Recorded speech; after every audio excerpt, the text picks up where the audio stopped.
an Unspoiled Network podcast. This is Spoil Me, covering The Novice by Trudi Canavan, chapters 1 through 3, brought to you by Ben. In these chapters, Sonea gets inducted as a novice into the Magician's Guild. Things aren't going super well for her. Sonea, I'm sorry, this is rough to read. Also, Daniel is given a secret assignment.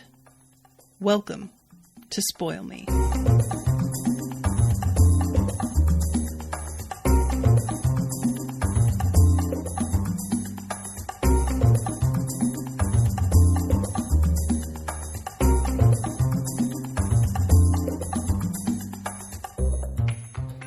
Welcome to the show, everybody. I am Natasha. Big thank you out there to Ben for commissioning the very first episode of The Novice. He actually commissioned it on the same day that Ashley commissioned a few episodes. So it wasn't on the chart yet. It's so funny how often that happens. Like, I'll have a full week between books. Nobody commissions anything. And then all of a sudden everybody's trying to commission the same thing on the very same day, like within the same 3-hour span. But it works for me because people usually don't mind what particular section they commission, just as long as it continues on with the book getting covered. So between Ben and Ashley, I've got the next 4 episodes booked for The Novice. I keep wanting to say Magician's Guild. I'm still on that title. So this book, there really is something to be said for diving back into a series where you've gotten to know the characters. Like, I love starting new stuff, don't get me wrong, and I have no qualms about that at all. Like, I'm never like, oh god, a new thing. But it really feels different when somebody commissions you to start another book within a series that you've gotten familiar with, because I was so pleasantly surprised when I started reading this, how comforted I felt already with knowing who the people are and where they are and what their different characters are like.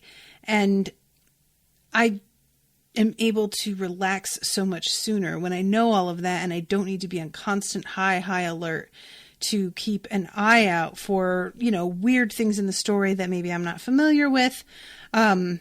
So there's something a little bit more relaxing a lot of the time about reading stuff that has characters I'm familiar with, even if it's a story that's new to me. So, in other words, what I'm trying to say is that this was fun, and I liked reading it. So, the first chapter, we start off with Sonea, she is getting dressed for this induction ceremony, and it is really hot outside, and she has to wear these, fancy robes with, a high collar and the whole bit. And she's surprised when she goes into the Great Hall later and sees how many people are wearing even heavier clothing than she is, considering the weather.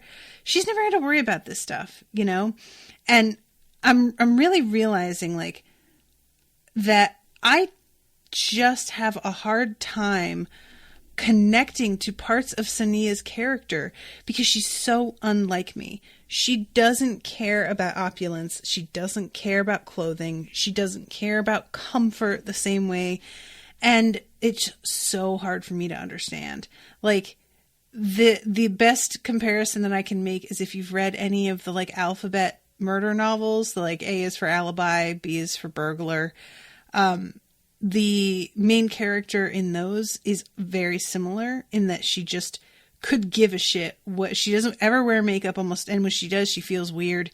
She cuts her hair with manicure scissors herself in her bathroom mirror, so it looks real bad, and generally is just kind of a mess and has one dress that's her all-purpose fancy dress.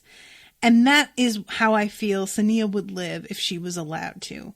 But now that she's becoming part of this other world, while that might be sort of charming that somebody who grew up in poverty is still not swayed by riches and things like that, that part of her personality, she isn't greedy, and that's something to recommend her. But at the same time, now that she's getting into a society where that has mattered to everybody else, and she disdains all of that finery, I feel like it's going to make her stand out in a negative way, much more so, because you at least have to like have some trappings to make it feel like your priorities are similar enough to other people's that even if you didn't grow up together, you can understand one another. Does that make sense? And if she doesn't care about the things that these kids care about in those respects, I feel like that's going to be even more of a problem. She has to fake it, or at least make it seem like it doesn't matter to her, not because she never had it growing up, but because, I don't know, like I'm trying to think of an explanation that doesn't imply that she's like above it all, because I feel like that would offend them also. But that is kind of what I'm thinking, is like, treat it like this is not important to me because I'm so focused on my work and learning and doing what I need to do to like get by here. Anyway, like, it's just like, I feel like that's going to crop up more. And also the fact that she's not staying in the novice's quarters. She's continuing to stay in the apartments that Rothan has provided for her. I feel like that's going to start to be kind of weird also. Like, there's a girl that she meets that is startled that Sonea did like mind-to-mind training with a man, because that's considered really improper in her culture. And she thinks like, you know, you're not supposed to do that, that like with somebody that you're not super familiar with anyway, but a man specifically is like really not cool. And for this reason, because of the number of students from this girl's particular culture who had a problem with learning from male teachers, they started to institute a female student, female teacher rule. But because her guardian is male and the whole thing went down the way that it did, that's not how it works for her. And I'm really like kind of surprised that it didn't occur to this girl when Rothan took Sonea as a guardian, a ward, would it be? That there wasn't like a bunch of murmuring around the room of people being like, well, that's not appropriate, because apparently that girl's family was there, but they didn't seem to have an issue with that. So I'm not sure if they understood what it means to have a guardian, or I don't know. But in any case, Sonea is like trying to make friends here. And the whole ceremony where she gets inducted is a series of moments where she's realizing how different she is from everyone else, and how, like, as much as she may be aware of it, it's from a completely different lens than how everyone else is aware of it. She's aware of it in that when she walks in, and oh man, this is gonna get a little bit real for a minute here, but she's aware of it in that when she walks into the Great Hall to be inducted and she sees all of the precious stones that are sewn into the clothing of the nobles, all she can think about is how easy it would be to rob people with jeweled buttons. That there are specific knives made to cut buttons like that off really easily and snatch them up and get away before the person even realizes that anything was taken. And I don't know how many of you have worked places where you've been around great wealth, but it is one of those things that it's impossible if you grew up, I don't want to even say impoverished, if you just grew up aware that money was tight and you continue to live like that and you've never really achieved a sense of like stability there, being around people who have plenty of money and have never had to worry about that is something that it's impossible to really describe until you are around those kinds of people, because you're so used to thinking about money and you're so used to everyone else also having to have that consideration on their mind at all times that you don't even realize how much of a part of your mental process and conversation it is. And when you're around people for whom that is not even a consideration when they discuss things, it's jarring and startling and weird, and makes you like wonder if they understand what it's like. So I've worked in a couple of really nice upscale hotels where there were all kinds of things around that like you could fit in a purse or a pocket and just walk off and sell for probably a decent amount of money. And or if you were like a maid and you walked into somebody's room to clean their room and there was lots of amazing jewelry on the counter or something, and just thinking to yourself, wow, like one of these would be enough to make my car payment for the rest of the year if I sold it. But they have like 7 of them and they just leave them on the counter like it's no big deal.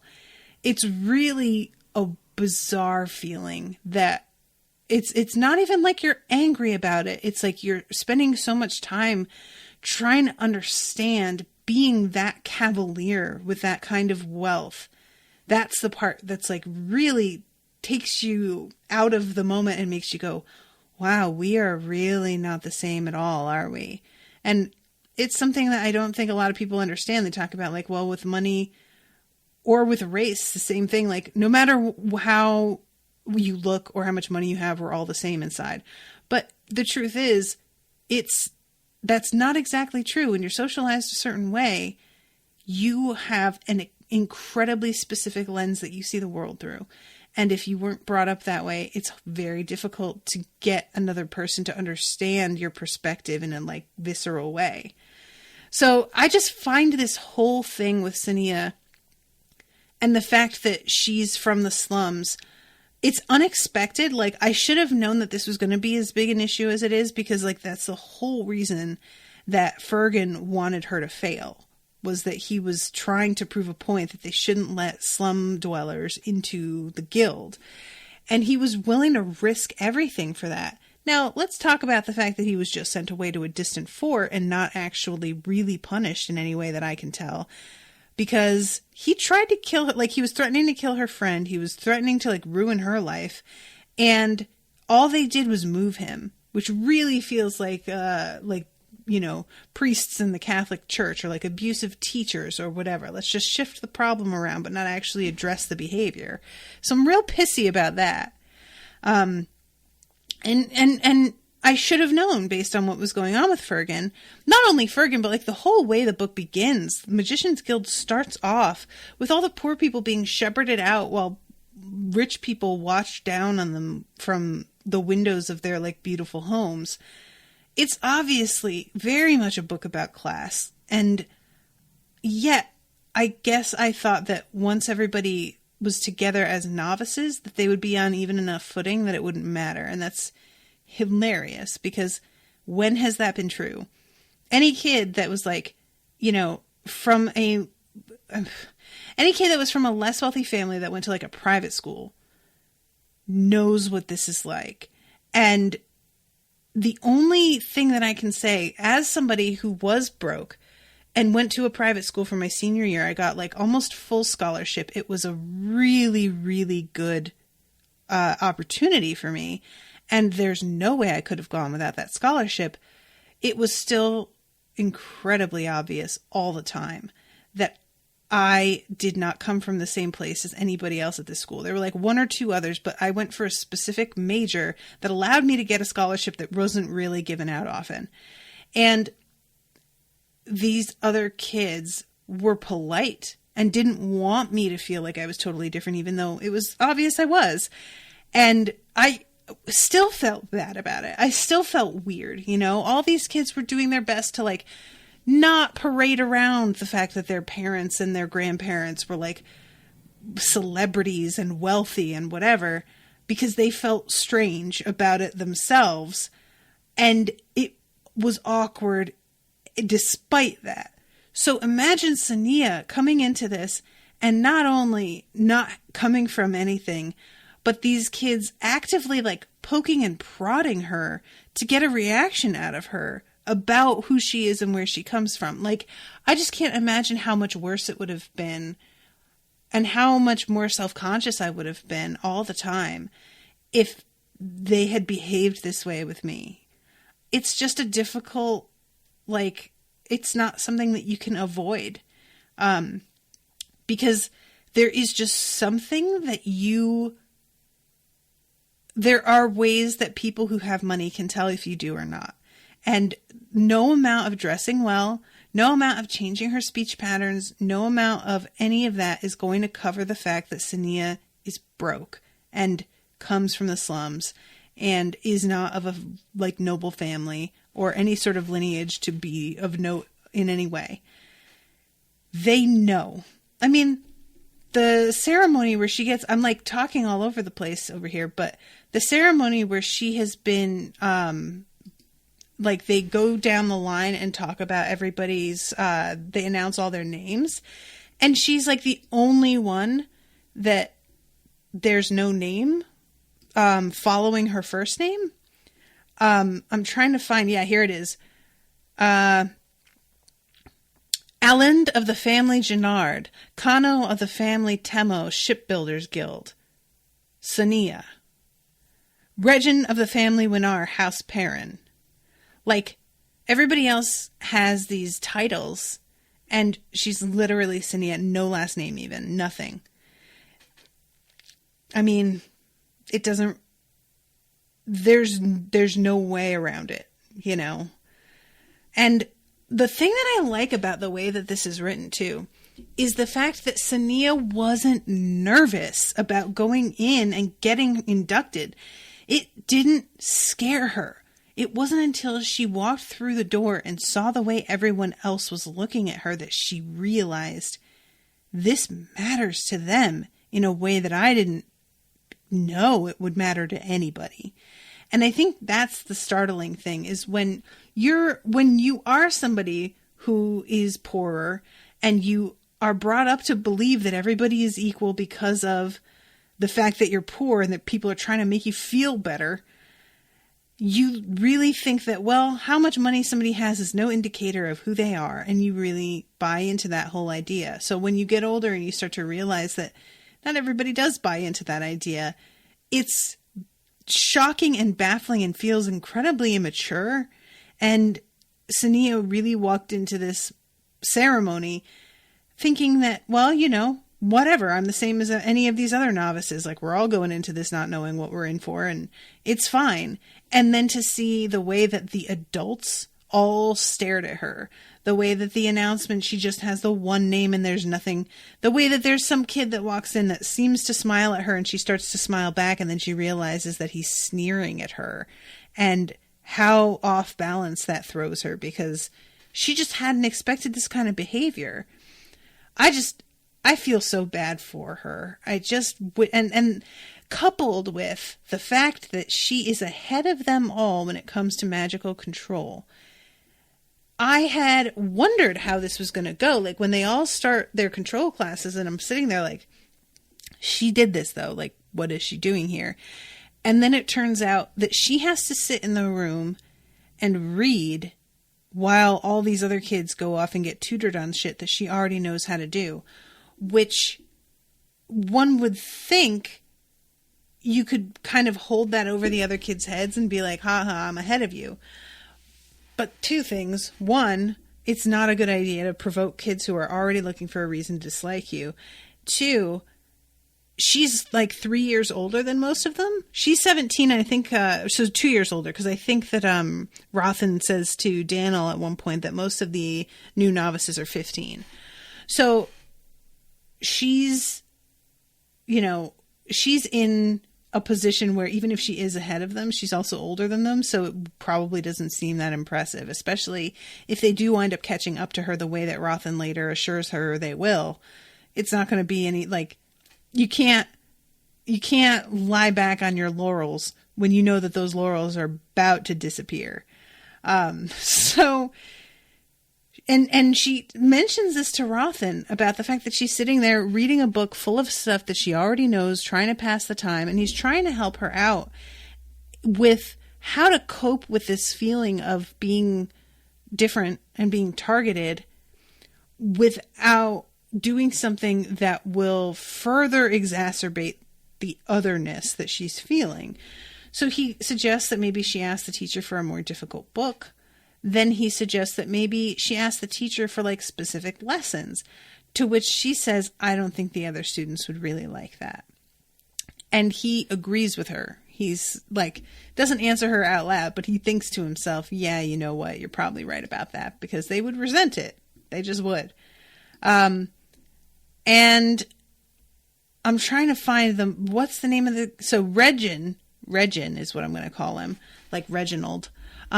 Regin is the one who sneers at her and then is like an enormous douche to her later on. He sneers at her during the ceremony. He keeps on like casting sideways glances at her throughout like everything, the ceremonies, the classes. At one point, when she gets at the end of the line, he says something about how at least she knows her place. And later on, she's trying to befriend this girl, and Regin like steps in and whisks the girl away. And sort of obviously what he's doing is trying to charm anybody who might have been friends with Sonea, trying to charm them into being friends with him and convincing them that she's not somebody that they should even talk to. And that if they do talk to her, it should be to make fun of her and shit all over her because they are better than her. And that shit evidently worked really well, because the girl that Sonea thinks she's becoming a little bit more friendly with turns and spits in her face later. And it's super, super awful. I'm just going to talk about all of Sonea for the rest of this, and then I'm going to talk about what's going on with Daniel real quick. So I'm trying to find the exact spot where she has the, oh, okay. Yeah. So she goes to this class. There's the whole thing about like, do you know what determines a magician? Everybody goes around the room saying like control, goodness, power, strength. No, no, no. And finally the answer is actually knowledge. And I love how sure she is of it when she says something. Like she answers with control. She really thinks that she's got the answer and that that's why the teacher called on her. But it is wrong. And that is not why he called on her. This is just what he does. And she just doesn't really know how classes work. And it's kind of precious. So let's see. Novices are expected to compete with each other. Your classmates will always try to outdo you. It will make no difference if you hold yourself back for them. In fact, you will lose their respect if you sacrifice your learning for fear of upsetting them. Sonea nodded and looked down at her table. He felt a pang of sympathy for her. No matter how much he counseled her, it had to be confusing and frustrating to be suddenly confined to the small, petty world of the novices. And Issel is the name of the girl that she tried to befriend, and it turns out that the Eileen girls, he says they're fussier than the Kiralians about the interaction of girls with boys. They insist their daughters are taught by women, and are so shocked if they see a girl of any race taught by a man that we've adopted this rule for all female novices. Ironically, they're quite open-minded about the activities of adults. Which I'm curious what he means by that. Does he just mean like that they're really promiscuous? Or because there's something about the way that he says it, I'm just like, what's that about? And he says that in a few weeks you'll have a few companions and you'll be wondering why you were so worried. And she looks down at her cup and says, I'd settle for just one. And I feel so bad for her. So let's see. Oh, here it is. So you grew up in the slums? This is at this basically in the cafeteria. For about 10 years, I lived with my aunt and uncle. What about your parents? Mother died when I was a child, and left you all alone in the slums? That's awful. What about your thief friend? He's one of the thieves, isn't he? I can't say for sure. A lot can change in 6 months. Were you a thief too? Me? Sonea gave a soft laugh. Not everyone who lives in the slums works for the thieves. The others seemed to have relaxed a little. A few even nodded. Issel glanced around at them, then scowled. So, like, Issel sees that everybody's kind of being chill about Sonea, and she can't have that. And this is somebody that was just acting somewhat friendly to her. What an about face she's made just because of Regin, who, like, honestly, any person, men or women, who make this kind of change based on the word of one person are weak-minded. Like, that's all there is to it. It's just a real weakness of character. But you stole things, didn't you? She said. You were one of those pickpockets at the market. Yes, I stole food and money when I was a child, but only when I was starving or when winter was coming and I needed shoes and warm clothes. Issel's eyes brightened in triumph. So you are a thief. But she was a child, Issel, Alen protested weakly. You would steal too if you had nothing to eat. The others turned to frown at Issel, but she tossed her head dismissively, then leaned towards Sonea and fixed her with a cold stare. Tell me truthfully, she challenged. Have you ever killed anyone? Sonea returned Issel's stare and felt anger growing. Perhaps if Issel knew the truth, the girl would hesitate before hassling her again. I don't know. What do you mean? Issel sneered. You either have or you haven't. Sonea looked down at the table, then narrowed her eyes at the girl. All right, since you just have to know. One night, about 2 years ago, I was grabbed by a man and pulled into an alley. He was... well, you can be sure he wasn't about to ask for directions. When I got a hand free, I stuck my knife into him and ran. I didn't hang around, so I don't know if he lived or not.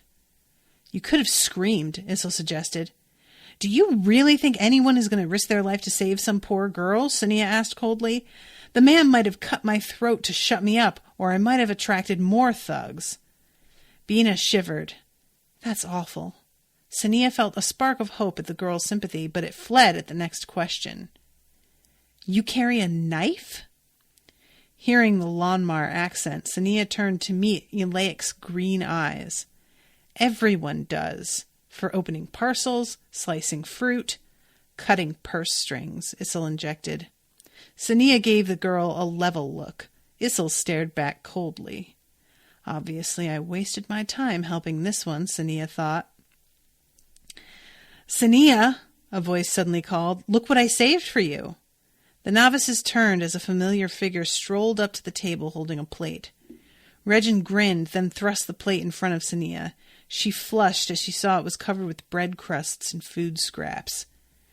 You're such a generous, well-mannered boy, Regin. She pushed the plate away. Thank you, but I'm not hungry.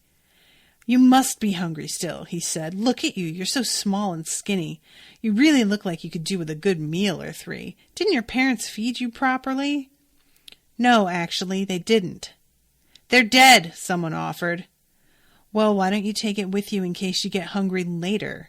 With a quick shove, he pushed the plate over the edge of the table into her lap. Several titters escaped the novices as soggy food splashed over her robes and onto the floor, covering both with thick brown sauce.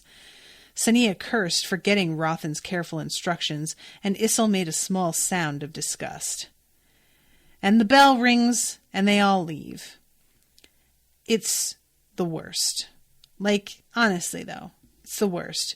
Bullying is just one of those things, man, that I will literally never understand. I don't know if I have, like, and I'm not saying I'm so special, because the majority of people, thank God, do not really partake in bullying.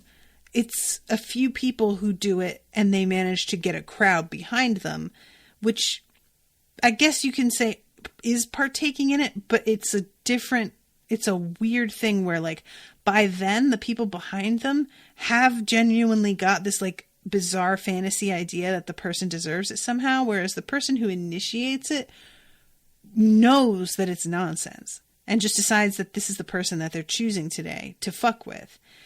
And I cannot understand enjoying making somebody's life miserable just for the sake of it. I really can't. Even somebody that had done something wrong, there are moments in different, like, TV shows and movies and stuff where I'll still feel sympathy for somebody, even though I know that they're, like, a literal murdering psychopath. And when I see somebody fucking with them, I still feel bad about it. Like, I just, and I'm not trying to say that murdering psychopaths deserve to be left alone, but I'm just saying that my empathy extends so far that it maybe overextends to a point that's not really good or smart. And I just don't understand how anyone lacks empathy to such a point that they're willing to do things like this to some totally random person they've never even met before. It just doesn't compute for me. It's not only why would you want to make someone's day worse, but also it's a lot of energy. And don't you have better things that you want to invest that energy in and that time in? Evidently not. So I feel like what Sonea is dealing with, that is the last of when we see. Yeah, okay, that's the last we see of it. Okay, let's talk about Lorlan, because he is kind of dealing with some stuff. I find it really interesting, actually, this perspective, because he doesn't know how to handle what he has found out about a Carrick. It's like when you find out something about someone that you're not supposed to know, or when you have decided that you have to lie or keep something from someone that knows you well, and you are trying to act normal and you just don't even know what normal is anymore. That's where Lorlan is. Like, he's looking at these bills that they're trying to pay, realizing that they're way overpaying for certain things, including wine, and that there is this certain wine that the High Lord, is that what his name is? I'm trying to remember his title, how that goes. That there are certain things that he really, really likes, and the wine is one of them, and he's thinking that maybe he should just order it to keep him happy, because he's nervous about the guy now. But then he realizes that in the past, he would never have done that. He would have done what was right for the budget, and screw whether or not Acheron was Acheron. I always say it differently every time. Screw whether Acheron was actually happy about it or not. So then he starts to second guess himself and be like, well, maybe I should just not order it, and that way he doesn't see anything is amiss. And this gets him on the train of thought that he realizes that he's just trying so desperately to behave normally and doesn't even know what that looks like anymore. Which is just such a relatable thing, right? Like, do you ever have that where you're trying to think, what would I do in this situation? And all of a sudden you've lost all concept of who you are as a person. And you're just like, I genuinely don't know what I did 5 minutes ago or why. All of a sudden, everything that is an automatic for you, it's being called into question. It's like when you have made a sandwich or driven home or whatever a million times, and then you start to think about it too much and suddenly you're second guessing everything. It's such a weird feeling, but I'm sure you guys know what I'm talking about. So Lorlan is really not sure what to do about this knowledge, because first of all, he's thinking back to the memory that Sonea showed him. And the memory is super, super clear. Like, he keeps kind of going back over it and wanting it to be untrue or that she misunderstood. But when he thinks about it again, he just is like, there's no way that somebody can fake a memory that clearly. It's just true. And also, if she did not know about black magic, she wouldn't have been able to think up this specific scenario. Like, this is a very particular kind of magic that she has no knowledge of. So how would she even invent this? And the thing about black magic in this is that it's not only not allowed that you practice it, it's not allowed that you know anything about it. So he's broken two rules, by knowing about it and by practicing it. And Lorlan is trying to figure out where he could have learned it. And we find out that Lorlan and Acheron were friends in school and, competed against each other and fought each other and whatnot, and were very much on similar footing with one another. And he doesn't really like, when he thinks back to when his friends started to become stronger than him, the only thing that he can... I'm trying to find the exact spot because it's worded really strangely. Let's see. I'm trying to remember if it happens before or after Daniel and his the start of his trip. Sorry, guys. I'm just trying to like click through and find it. I'm sorry, guys. I cannot find it. Because he says something about how his friend went to seek more more knowledge of magic and went to educate himself, and that he came back like dazed, and that the knowledge of the magic was gone. And you're hearing how like weird it is as I say it. It's almost like he was put under a spell or had amnesia or something. And I don't know why that didn't attract more attention at the time, you know? 20. Oh, here it is. Thank God. Okay, so we have him thinking about the memory. He wished he could dismiss Sonea's memory as a misinterpretation, but yada, yada, yada. Laurelin had always felt a quiet pride that he belonged to and now managed the largest united alliance of magicians that had ever existed. Part of him was outraged that the High Lord, who should represent all that was respectable and good in the guild, was dabbling in forbidden evil magic. That part of him wanted to reveal the crime, to remove this potentially dangerous man from such a position of influence and authority. But another part also recognized the danger of attempting to face the High Lord. It urged caution. Laurelin shuddered again as he recalled a day many years before when the trials had been held to select a new High Lord. In a test of strength, Acheron had not only bested the most powerful magicians in the guild, but in an exercise designed to find his limits, had easily withstood the combined strength of over 20 of the most powerful magicians. Acheron had not always been so strong. Laurelin, of all magicians, knew this well. They had been friends since their first day at the university. Over the years of their training, they had fought many times in the arena and found their limits were similar. Acheron's powers had continued to grow, however, so that by the time he returned from his travels, he had far surpassed any other magician. Now Laurelin wondered if this growth had been natural. Acheron's journey had been a search for knowledge about magic from ancient times. He had spent 5 years traveling the allied lands, but when he returned, thin and despondent, he claimed the knowledge he had gathered had been lost during the final stage of the journey. So that could be taken a couple ways. Like, first of all, thin and despondent makes me feel like he was ill. Secondly, the knowledge being lost could be that he doesn't remember it, or that he had books that were like stolen or lost or something. But, all right, I'm going to put out a weird sort of theory right now. I wonder if Acheron is actually Acheron anymore. Like, he comes back acting like, oh, all that knowledge, I can't find it, or I don't know what happened to it, or it's just lost. He has lost weight and it seems like sad, and I can't help but wonder, like, did something hitch a ride?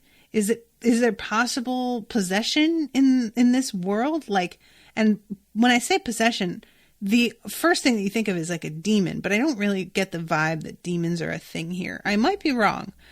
But I'm thinking of like another magician. Like, what if Acheron just wound up being a vessel for something that he encountered when he was traveling, and it decided to just hitch a ride home? It's just the whole way that's worded is so vague that it could mean any number of things. And then there was Takan, the man Sonea had seen assisting Acheron in his underground room. Acheron had adopted Takan as his servant during his travels, and had kept the man's services after his homecoming. What was Takan's role in this? Was he Acheron's victim or accomplice? The thought that the servant might be an unwilling victim was distressing, but Lorelin could not question the man without revealing his own knowledge of Acheron's crime. It was too great a risk. All right. You know what? I'm revising my theory. Takan is the big bad, and he, like, has control over Acheron somehow. Does that make sense? I'm not even sure that makes sense. I just feel like there's something else working here. Sure, it could be that Acheron just went off and discovered some crazy black magic shit and came back and decided to just, you know, be really obvious about how powerful he was and kind of attract attention. But, you know, I'm thinking that attracting attention and being really open about how capable he was a stupid move to make. And then I'm realizing that, like, nobody had been suspecting him of using black magic, not even a little bit, before Sonea had this, like, encounter and showed it to Lorelin. So apparently discretion was not necessary, because it never entered anybody's head at all that this man displaying a kind of power that few of them have ever seen was doing something that he shouldn't be doing to get that power. Which, honestly, more than anything, I just want to shake my head and be like, guys, what are you doing? Hi, are you going to, like, try and pay any attention or what? Because this is super easy shit here. Somebody starts, how many magicians have this kind of power? How frequent is this? You don't think that you want to ask some questions, especially when Lorelin went to school with him and they had similar levels of magic while they were in school together, and then suddenly his just shot ahead by, like, it seems as if it's exponentially more at this point. So I'm kind of judging everybody for it never entering their mind for a moment. Like, there is such a thing as loyalty, and then there's just kind of, like, foolish, naive, complacent trust that, like, well, he would never. He's a magician. We're honorable and don't do... Like, guys, you should really be keeping tabs on that a little bit. Like, it would be good if they had some sort of test to, like, a drug test, basically, to figure out if people are using black magic. Like, if there are traces of it. That's something in the Dresden Files novels. Harry Dresden can sense black magic, and, like, magic that has a malicious intention or force behind it. It has a different, it leaves a scent in the air, and it leaves a feeling that's almost like greasy in the air. And there is a real, like, consequence to using it that hovers around the area it was used. And I feel like I wish that they had something like that with the magic is, like, to be honest, in many ways, pretty, what's the word that I want? It feels like it's pretty divorced from the wizard once they learn control. Like, they do the thing by accessing this, like, door that leads to their power, and then they shut the door and they do the thing.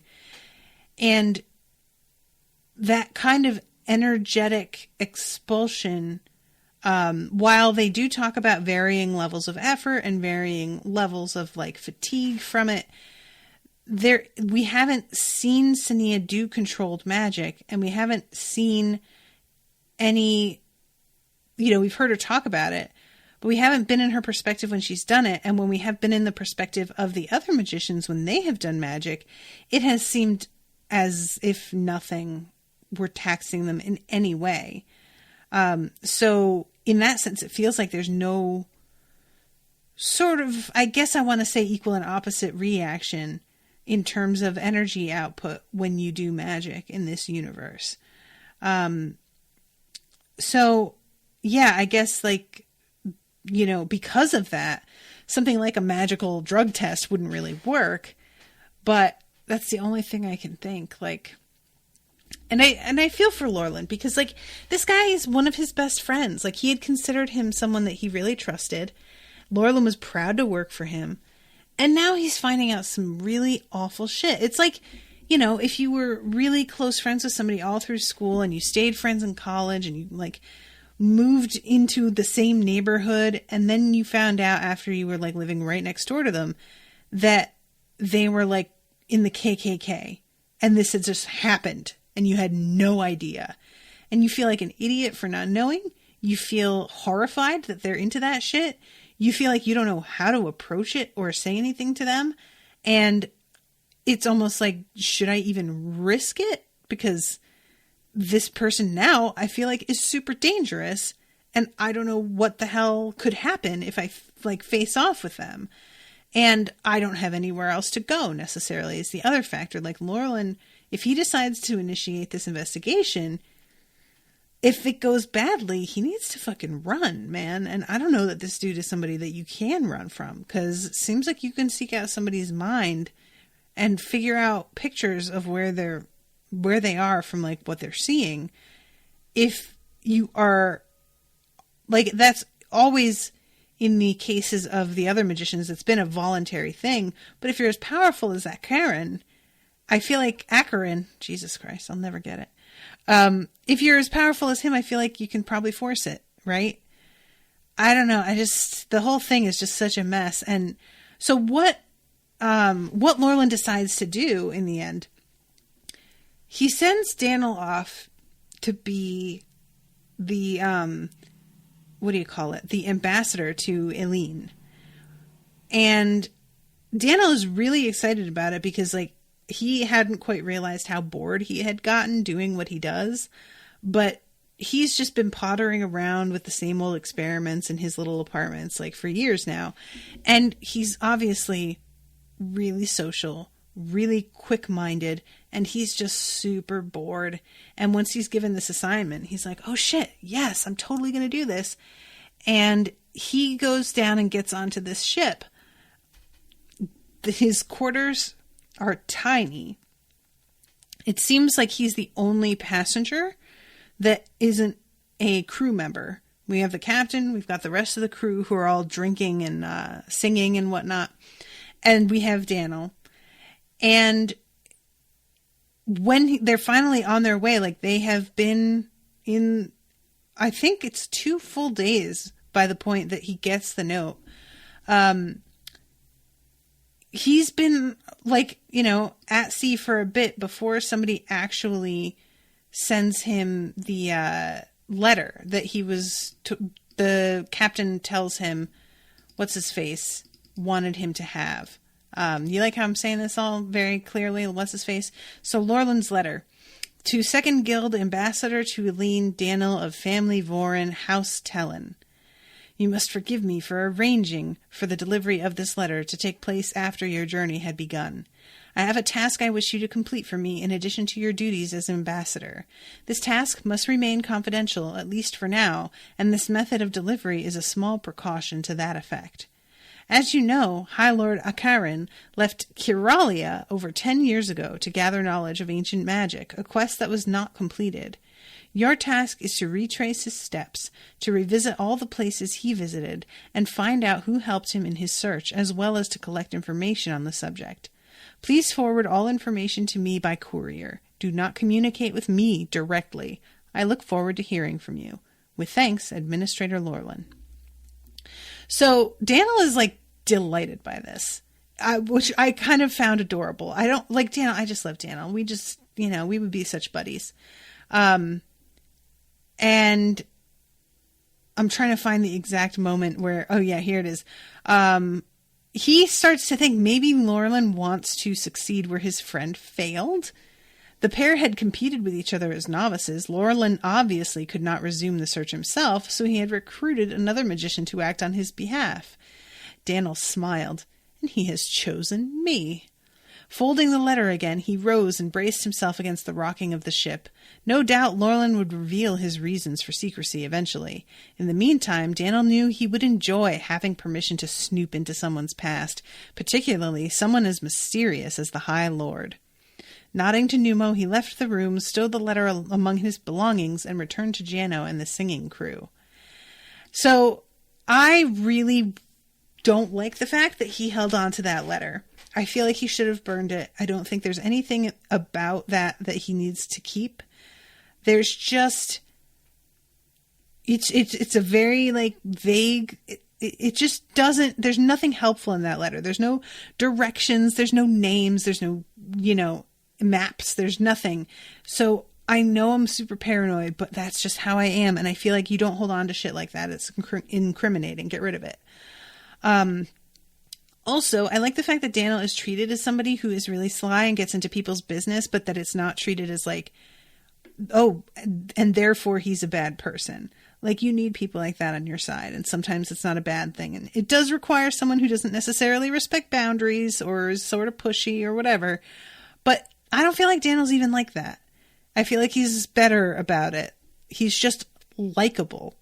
And so people tell him things, which that has been my thing for a while there. People would just tell me their life story, and I was like, I don't know you, and I don't know why you're telling me this. And I mean in person, like at bars and stuff. So I'm hoping that he'll be able to like put his natural talents to good use here. Also, there was a line a little bit earlier in the, I think, first chapter where Rothan's thinking back to when he took Daniel under his wing and how I actually think that I highlighted that one, which I should have highlighted so much more than I did. I was so like reading so quickly that I was not stopping to like take the notes that I usually take, because I got to the end of the third chapter and it was more than 50 pages according to the Kindle thing. And I was like, oh, come on. Here it is. While Daniel could be very charming if he wanted to, he did not make friends easily. This was largely because of an incident that had happened years before when Daniel was a novice. Accused of, quote, inappropriate interest in an older boy, Daniel had endured speculation from novices and magicians alike. He had been shunned and taunted, and this was the reason, Rothan believed, that Daniel didn't trust or befriend many people even now. So I'm assuming that this is not just like, that this is straight up homophobia, that it's not just like, oh, what a dope, longing for somebody who's so much older than you and out of your reach, aren't you pathetic? It's rooted in homophobia, just like, oh, really? He likes guys? That's pathetic. And I am also assuming that's the lie that Fergun told, which honestly, we don't know that it's a lie. Daniel may be gay, and I kind of have been assuming that he's gay, if I'm honest. Like, I don't really think I thought about it, but I just kind of went with that in my head. But whether or not Fergun actually knew that, he obviously outed Daniel and was not meant to do that. So that's even worse than anything so far in terms of like what I'm learning about this world is that homophobia is such a thing in this world. Not shocked, but like bummed about it. And that Fergun did something that damaging to somebody that early on. And we don't really know what the problem was between him and Fergun to begin with, because they obviously didn't like each other out of the gate. But no matter what problems they had with each other, outing somebody is just so not okay. Like, I cannot emphasize enough how much you just don't do that shit, especially in that kind of climate, apparently, where they live. So I like the fact that Daniel is getting away and is hopefully going to be like somewhere where that same rumor won't follow him the same way that it does here. I'm not positive. Like, I don't know how well they know each other. And by they, I mean the different groups of magicians in different countries. I don't know how much Eileen knows about him. Everybody who lives in Eileen. It feels like if he was able to get the kind of gossip about Eileen that he did, that people probably know each other pretty well, so maybe he won't escape from this the way that I hope. But fingers crossed, it will at least provide some sort of buffer for him. I'm getting to the end of this and realizing that I haven't really talked about Rothan at all, but there isn't all that much to say about him yet. Like, he's just kind of got his eye on Sonea. He is sympathetic to like what she's going through, and he he really hammered home that she needs to learn how to speak a certain way in order to fit in better. And she was kind of resistant to that initially, but he pushed her on it. And now I think she might be more grateful for that because she's realizing how much harder it's going to be than she anticipated. And is understanding now that Rothan was pushing her in that specific manner because he was so concerned about things being easy for her. He was just really trying to help, and she didn't understand that yet. So I'm hoping that their relationship stays strong because I just really like the two of them getting along together, And I am excited to see what's going on with Daniel, but I am a little bummed that Daniel isn't going to be around the guild with everybody else because I find him bouncing off of other characters pretty interesting. But I'm also interested to see another country in this world. So a bit of this, bit of that. All right. Well, there's nobody here in the chat today, so I don't have any questions coming from the audience to answer. So I'm just going to wrap this first episode up. I want to thank Ben again. Thank you, Ben, for commissioning this episode and getting me rolling on this book. I hope that you guys are all enjoying it and make sure to pick up a copy. You can use unspoiledpodcast.com/Amazon if you would like to shop or pick up this book. And if you would like to commission an episode yourself, unspoiledpodcast.com/shop. Thank you all again so much, and I will see you soon with a new episode. Toodaloo, motherfuckers.